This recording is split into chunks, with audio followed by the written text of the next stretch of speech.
Halo guys, Assalamualaikum warahmatullahi wabarakatuh. Perkenalkan, nama saya Nashwa Salsabila Fitranti, dan di kesempatan kali ini kita akan adakan sesi deep talk nih dengan teman saya yang namanya Kak Nanda. Ini adalah salah satu teman saya KKN ya.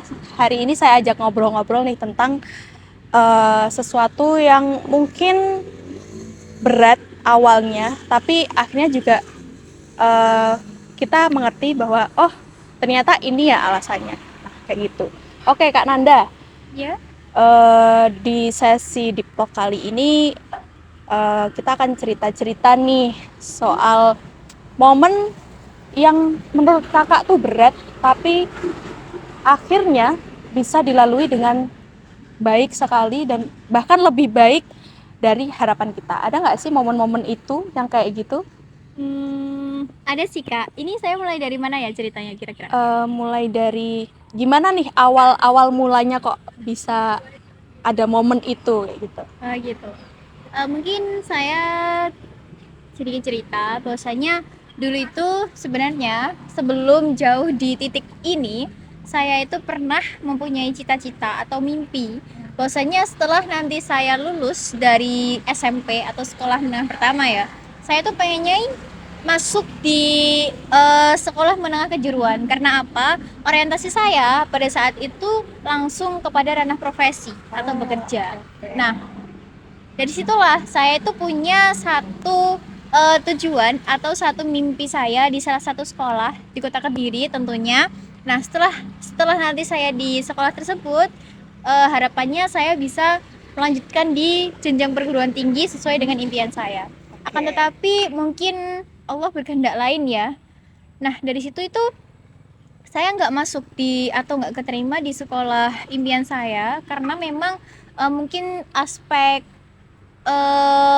aturan atau kebijakan pemerintah baru terkait apa ya, sistem zonasi, kemudian juga sistem nilai, sama ada tambahan tuh kayak sistem siswa yang mempunyai kayak bantuan dari pemerintah itu juga diberikan kayak apa ya,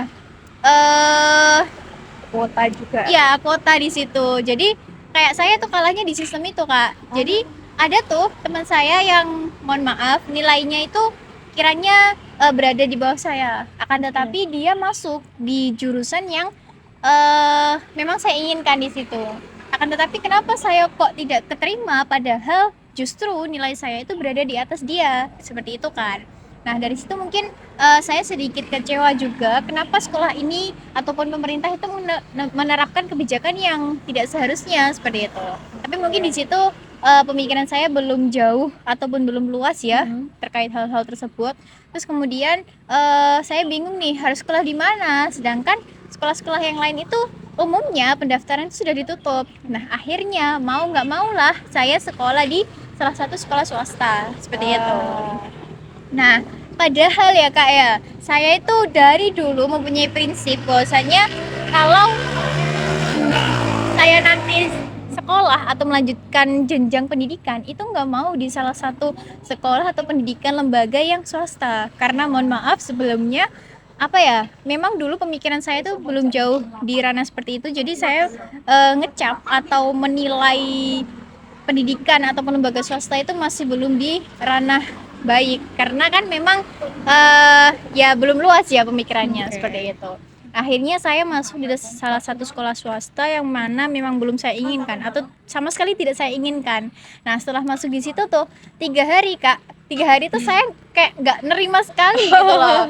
Kayak saya kok aku di sini sih, kok aku sekolah di sini, iya kayak gitu kan. Saya tuh 3 hari 3 malam Kak nangis, nggak menerima kan hal itu, kayak nggak menerima takdir kenapa saya harus di sini. Bahkan saya sempat menyalahkan diri saya, sempat menyalahkan apa ya, takdir Tuhan sampai saat itu seperti itu. Terus mungkin orang sekitar saya itu memberikan saya masukan, pemahaman, pengertian bahwasanya tidak semua hal yang kamu harapkan itu harus terwujud. Karena kan memang seperti ini ya Kak, kita itu punya rencana, tapi Allah itu punya ketetapannya sendiri. Seperti itu sih. Benar sekali. Terus mungkin di titik itu saya butuh effort ya untuk ikhlas, kemudian sabar. Pas waktu hari pertama saya masuk itu saya kayak malas gitu loh Kak. ngapain sih saya harus di sini, ngapain sih saya harus beradaptasi Kerasa banget gitu. ya. Betul. Bad moodnya masih kerasa banget. Masih bad mood Oke, sekali, oke. malas gitu loh. Terus? Terus akhirnya setelah saya berusaha ikhlas, berusaha sabar, berusaha menerima ketetapan dari apa yang sudah Tuhan kehendaki terhadap saya, Oke. mungkin berjalan 1 semester pada waktu itu kelas 10 ya Mas Yan, berjalan 1 semester, disitulah saya menemukan, oh ternyata di sini saya ada sesuatu tersendiri loh, ada sesuatu tersendiri kayak yang dibilang orang tua saya, pasti semua jalan itu ada hikmahnya, seperti itu. Pasti semua jalan itu ada hal baiknya, ada hal positifnya. Ternyata memang benar. Nah, mungkin mulai dari situlah upgrading diri, kemudian nilai diri saya semakin naik, value semakin naik dan lain sebagainya, itu belajar dari hal tersebut. Sampai dengan sekarang ini alhamdulillah banyak hal, banyak proses jalan yang saya lalui dengan begitu tidak ada di rencana sebenarnya, seperti itu.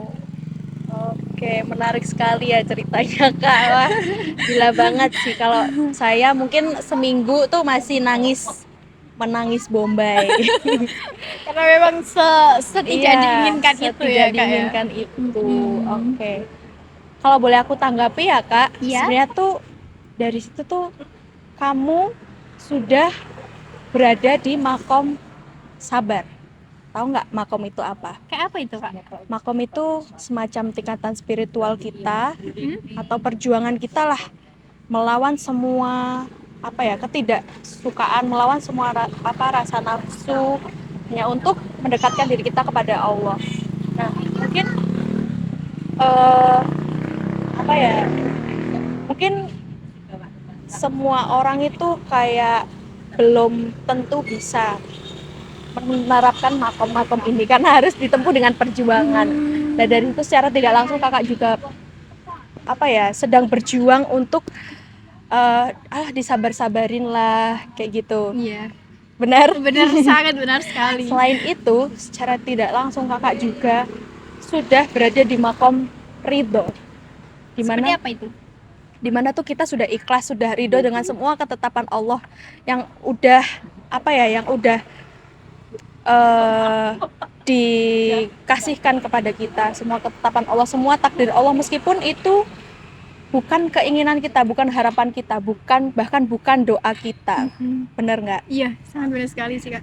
Nah, dari Sesuai situ ya. sesuai sekali. Dari situ mungkin dengan dengan perjuangan kakak untuk ridho, untuk ikhlas terhadap semua ketetapan Allah dan juga sabar, Allah akhirnya kasih kakak itu ahwal.